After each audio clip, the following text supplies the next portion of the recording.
வணக்கம் அனைவருக்கும். மிகப்பெரிய வணிகக் கதைகளை ஆற்றல், நுண்ணறிவு மற்றும் சரியான அளவு நாடகத்தன்மையுடன் நாங்கள் பிரிக்கும் சேனலுக்கு மீண்டும் வருக.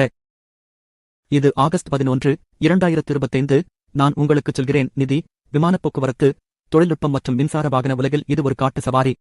எனவே உங்கள் டீ, காபி அல்லது தேங்காய் தண்ணீரை எடுத்துக் கொள்ளுங்கள், ஏனென்றால் உங்கள் மனதை மயக்கும் 5 சூடான கதைகள் எங்களிடம் உள்ளன. உடனடியாக உள்ளே நுழைவோம். முதலில் காளைகள் மீண்டும் செயல்படத் தொடங்கிவிட்டன. 6 வாரங்களாக வலிமிகுந்த சிவப்பு மெழுகுவர்த்திகளுக்குப் பிறகு இந்திய பங்குச் சந்தை வியத்தகு முறையில் மீண்டும் வந்துள்ளது. சென்செக்ஸ் கிட்டத்தட்ட 750 புள்ளிகள் உயர்ந்து 80,000 புள்ளிகளை மீண்டும் எட்டியது. 80,604.08 நிறைவடைந்தது. அது 0.93% உயர்வு.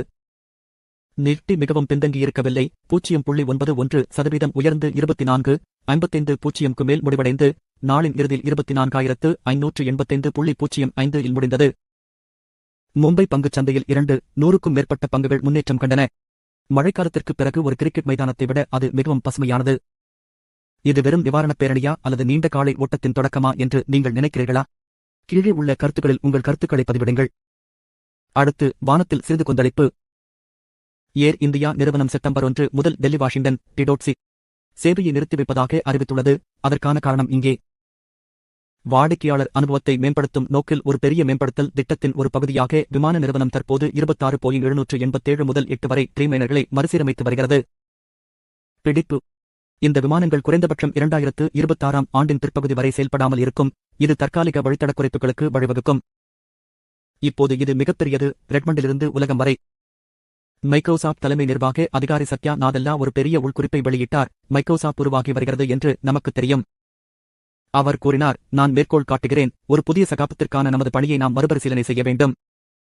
மைக்ரோசாப்ட் வெறும் மென்பொருள் நிறுவனமாக இருந்து புலனாய்வு இயந்திரமாக மாறுகிறது. குறியீட்டாளர்கள் முதல் படைப்பாளர்கள் வரை அனைவருக்கும் அவர்களின் சொந்த கருவிகளை உருவாக்க உதவுகிறது. இது இனி வேர்டு அல்லது எக்ஸெல் உருவாக்குவது பற்றியது அல்ல. இது உங்கள் சொந்த அறிவார்ந்த பயன்பாடுகள், சேவைகள் மற்றும் தீர்வுகளை உருவாக்க உங்களை அதிகாரம் அளிப்பது பற்றியது. இது வணிகங்கள் பயன்படுத்தும் முறையை முற்றிலுமாக மாற்றியமைக்கக்கூடும். மைக்ரோசாப்ட் அடுத்து எந்த கருவியை உருவாக்க வேண்டுமென்று விரும்புகிறீர்கள்? கீழே ஒலி எழுப்புங்கள்.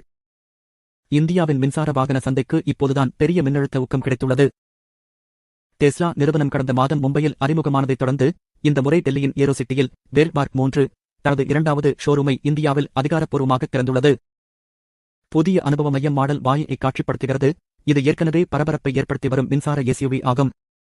$59.89 லட்சத்தில் தொடங்கி ஜூலை மாதத்தில் முன்பதிவுகள் தொடங்கப்பட்டன. இது உலகளாவிய விவரக்குறிப்புகளுடன் நிரம்பியுள்ளது. டெஸ்லா அதன் சார்ஜிங் உள்கட்டமைப்பிலும் பணியாற்றி வருகிறது. சூப்பர் சார்ஜர்கள் ஏற்கனவே மும்பையில் காணப்பட்டன. இப்போதைக்கு